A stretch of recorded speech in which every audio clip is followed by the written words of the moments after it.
হরে কৃষ্ণা। নমস্কার দর্শক বন্ধু, আজকে আর একটি নতুন ভিডিও আপনাদের জন্য।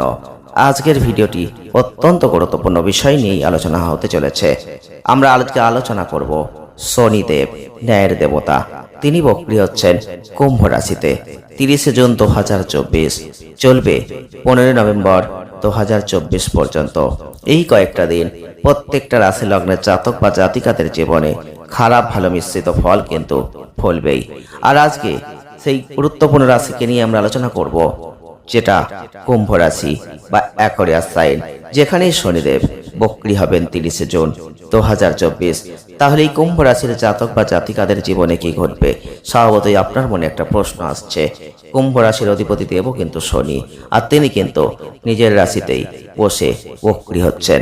তার ফলে কুম্ভ রাশির জীবনে কি ভালো প্রভাব পড়বে না খারাপ প্রভাব পড়বে?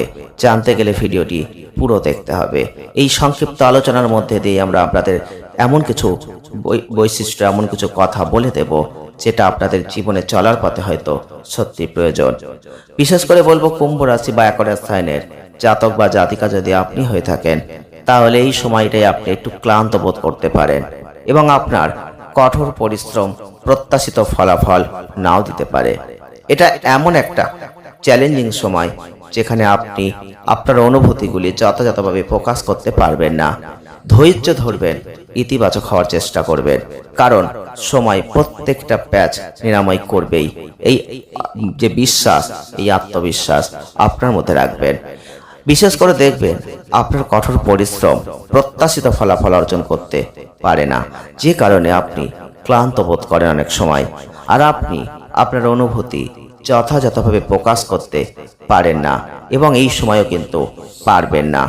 সময়ের সাথে সাথে ইতিবাচক এবং ধৈর্যশীল হওয়ার চেষ্টা করবেন। আপনি আপনার ব্যক্তিগত এবং পেশাগত জীবনে একটা নতুন বৃদ্ধি এই সময় দেখতে পাবেন। আপনার সঠিক সিদ্ধান্ত নেওয়ার ক্ষমতা, ব্যবসায়িক চুক্তি চূড়ান্ত করার জন্য আপনার শক্তি বাড়িয়ে দেবেন, যেটা আপনাকে উপকৃত করবে।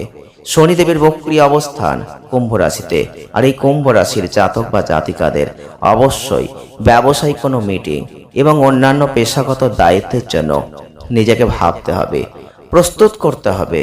স্বাস্থ্যের জন্য কোনোভাবে হঠাৎ করে ব্যয় হতে পারে, যেটা মানসিক চাপের কারণ হয়ে যেতে পারে। আপনি হয়তো দূর দূরান্তের ভ্রমণে যেতেই পারেন, কিন্তু আশানুরূপ ফল নাও পেতে পারেন।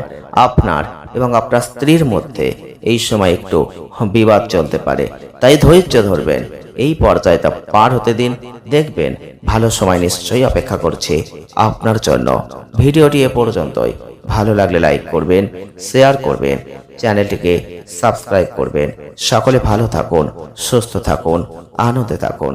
দেখা হচ্ছে নেক্সট ভিডিওয়। ধন্যবাদ।